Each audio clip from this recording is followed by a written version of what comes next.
Famously, PepsiCo and Coca-Cola have been battling for market share, two iconic now global brands. You write in your book that there was almost a complex at Pepsi about Coke, about the way Coke managed its business. Coke, was a darling of Warren Buffett. It had some iconic CEOs, Gazetta, Muhtar Kent.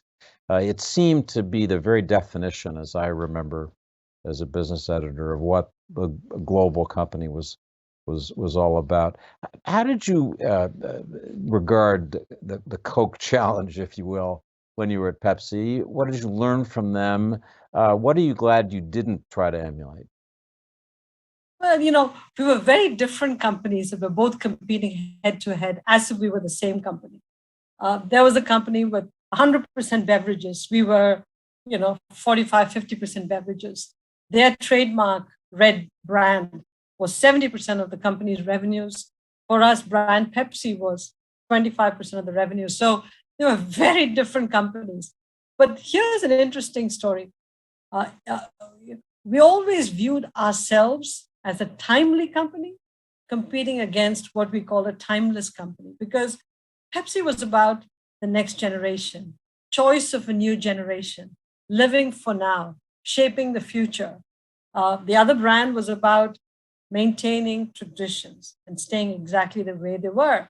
So here were two great companies competing in the beverage business in very different ways, but made us both better.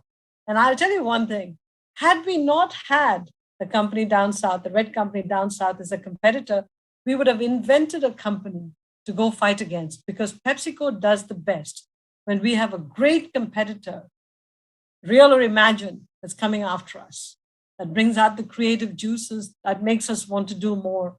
And I think if you look at the Roger Enrico years, when the battle between the two companies was intense, that's when the creative juices of PepsiCo came out, the Michael Jacksons, the Britney Spears, all of that great advertising that people talk about even today, with a big smile and with a sort of a step in their movement, all came because PepsiCo was competing so aggressively with the company down south.